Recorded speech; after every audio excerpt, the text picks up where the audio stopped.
오늘 우리에게 주신 하나님의 말씀은 사사기 7장 19절로부터 25절입니다. 함께 읽도록 하겠습니다. 기드온과 그와 함께한 100명이 이경초의 진영 근처에 이른즉 바로 파수꾼들을 교대한 때라. 그들이 나팔을 불며 손에 가졌던 항아리를 부수니라.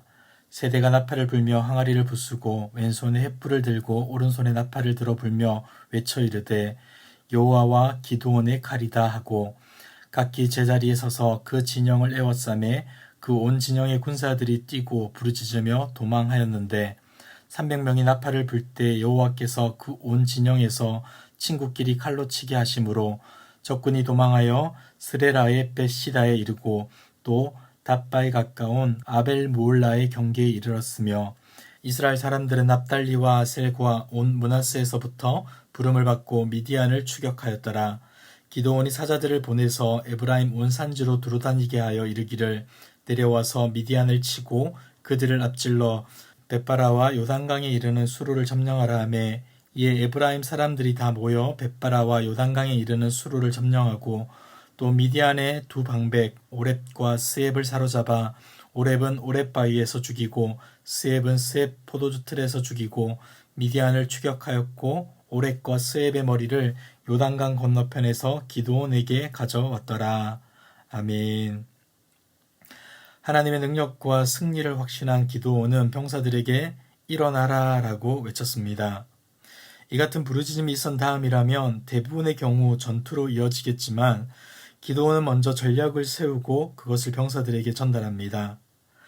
이와 같은 절차는 어떤 면에서 승리에 대한 기대감을 더 고취시킬 수 있는데 문제는 기드온이 제시한 전략이 이상하다는 겁니다.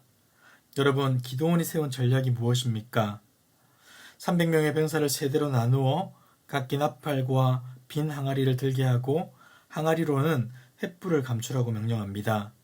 이후 병사들이 미디안 진영을 에워싸게 되면 신호에 맞춰 나팔을 불게 될 것인데 이때 병사들은 일제히 항아리를 깨뜨려서 횃불을 드러나게 하고 여호와를 위하라, 기드온을 위하라 하며 함성을 지르는 것. 이것까지가 13만 5천 명에 달하는 미디안 군대를 물리치기 위한 전술이었습니다. 여러분, 과연 횃불과 항아리와 나팔만으로 미디안 군대를 이길 수 있겠습니까? 상식적으로 생각해봐도 이 작전은 믿을 만한 전술이 아닙니다. 어쩌면 병사들로 하여금 큰 두려움에 빠지게 할 전술이기도 한 것입니다. 그러나 기드온과 300명의 용사들은 이 작전을 들었고 곧바로 적진으로 나아가게 됩니다. 오늘의 본문 19절을 보시면 그들이 이경초에 움직였다라고 기록합니다. 여기서 이경이란 밤 10시에서 새벽 2시까지를 가리키는데 특별히 이경초라는 것은 밤 10시에서 11시 사이를 말합니다. 이 시간은 미디안의 파수꾼들이 교체하던 시기로서 잠에서 막 깨어 장막 밖으로 나오던 미디안 군사들이 파수꾼들을 보고 적군이 이미 침투한 것으로 오해하기에 딱 좋은 시간대였던 것이죠. 작전을 따라 흩어진 군사들은 미디안 진영을 에워쌉니다. 그리고 기드온이 이끄는 제1대의 신호를 따라서 300명의 용사는 나팔을 불었고 이후 곧바로 횃불이 숨겨져 있는 항아리를 일제히 부수고 큰 소리를 냅니다. 한밤중에 나팔 소리가 들린 후 부서지는 소리가 나고 이와 동시에 사방에서 횃불이 불타오르고 있다면 거기에 전투할 때 고함치는 병사들의 큰 소리가 주변에서 들려온다면 여러분들은 어떻겠습니까? 깜짝 놀라서 혼비백산하지 않겠습니까? 미디안 군대들도 마찬가지였던 것입니다. 22절을 보시기 바랍니다.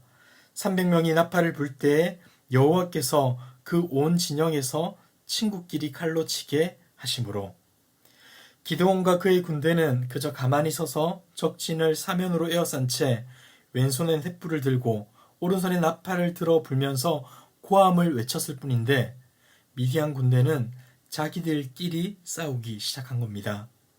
어쩌면 이 결과를 보며 이스라엘의 승리는 기드온이라는 특별한 사람의 탁월한 전략으로 얻은 결과라 여길 수도 있을 겁니다. 근데 여러분, 그렇지가 않다는 겁니다. 생각해 보십시오. 오랫동안 전투에 단련된 군사들이라면 처음에는 이 같은 상황이 혼란에 빠질 만한 이유가 될 수 있겠지만 얼마 지나지 않아 정신을 차리고 전열을 정비하지 않겠습니까? 그런데 이들은 그렇게 하지 못합니다. 그들이 훈련을 게을리 했거나 이스라엘 군대가 너무 강력했기 때문도 아닙니다. 22절을 다시 보시기 바랍니다. 여호와께서 그 온 진영에서 친구끼리 칼로 치게 하심으로. 여러분, 이 전쟁은 하나님의 간섭이 있었고 하나님이 적들을 서로 알아보지 못하도록 하셨기에 승리할 수 있었던 전쟁인 것입니다. 잠언 28장 1절을 보시면 솔로몬 왕이 이렇게 말했습니다. 악인은 쫓아오는 자가 없어도 도망하지만 의인은 사자같이 담대하다. 비록 수없이 많은 악인이 우리를 쫓아와도 의인은 사자같이 담대할 수 있다는 것이죠. 그리고 오늘의 본문에 드러나는 적들의 실체는 이러합니다. 수가 많습니까? 맞습니다. 무서운 무기를 가지고 있습니까? 맞습니다. 그러나 그럼에도 그들은 보리떡 한 덩어리가 굴러오는 것으로 인해 두려움에 떠는 자들이었고 쫓아오는 자가 없음에도 불구하고 혼비백산하며 서로 싸우고 도망치던 자들인 것입니다. 이런 대적들을 무서워할 필요가 있겠습니까? 여러분, 적들을 두려워하지 마십시오. 도리어 우리와 함께 싸우시는 하나님, 그분만을 바라보며 용기를 얻으시고 그분을 통해 얻게 되는 참된 승리를 맛보는 저와 여러분들 되길 주님의 이름으로 축복합니다. 이제 미디안 군대는 요단 동쪽에 있는 본고지로 돌아가기 위해서 요단 나루가 있는 곳으로 도망치게 되는데 기드온은 도주하는 적들을 그냥 보낼 수가 없어서 납달리와 아셀과 므낫세 지파를 추격저로 세웁니다. 그리고 나서 에브라임 원산지에 사자들을 보내어서 사람들을 소집하기 시작하는데 기드온은 처음에 출정하지 않았던 에브라임 지파 사람들에게 미디안 군사들을 진멸하는 중요한 역할을 맡기게 되는 것이죠. 이에 에브라임 사람들은 기드온의 요청에 흔쾌히 응하였고 요단 나루터를 장악하여 미디안의 두 장군 오렉과 스앱을 체포하게 됩니다. 그리고 25절을 보시면 이렇게 말을 하고 있죠.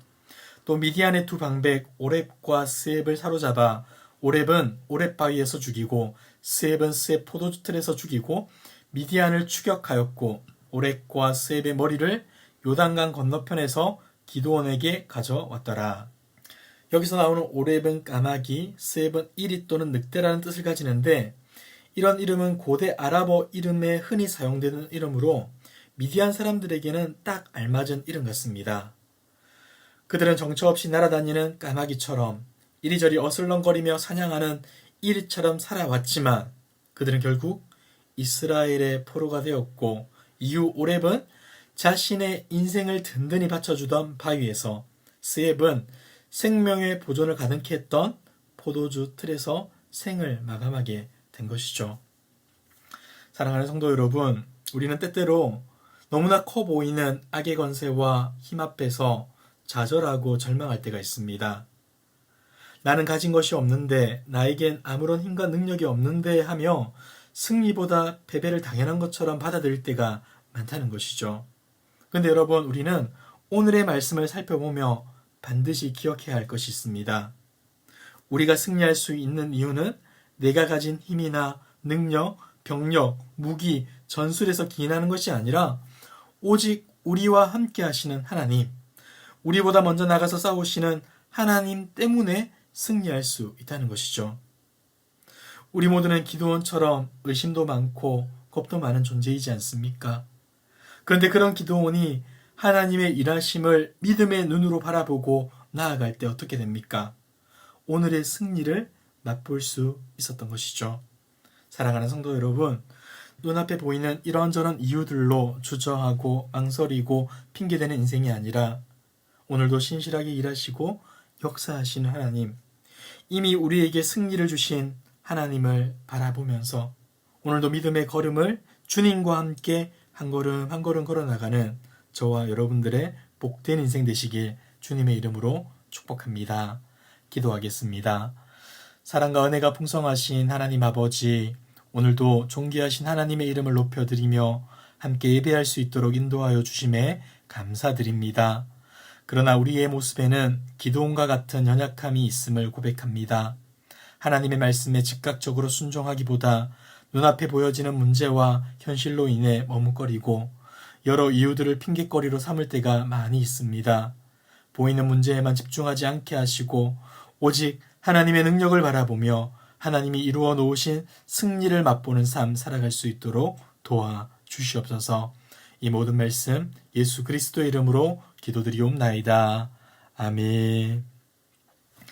이 시간 합심기도에 앞서 장례 광고드립니다. 1교구 박청자 권사님의 남편이자 김은주 간사님의 부친 되시는 고 김대곤 집사님의 천국 환송 예배가 오늘 오전 9시 해운대 백병원 장례식장에서 있습니다.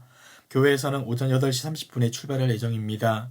드려지는 예배와 남아있는 장례 일정을 통해 천국 소망, 부활 소망이 가득하게 하시고 주님의 위로와 은혜가 유가족들에게 넘쳐날 수 있도록 기도해 주시기 바랍니다. 이 시간 주신 말씀을 붙들고 기도하시고 주간 기도 제목을 따라서 모든 소그룹 모임을 위해서 기도하겠습니다. 모든 모임들마다 말씀 안에서 은혜를 나누게 하시고 소외되는 영혼이 없는 사랑이 많고 가족과 같은 교회 되도록 모든 소그룹 순장님들과 교회를 책임지고 섬기는 장로님들을 위하여서 기도하시고 각자 가지고 오신 기도의 제목으로 기도하시다가 자유롭게 처소로 돌아가겠습니다. 기도하겠습니다.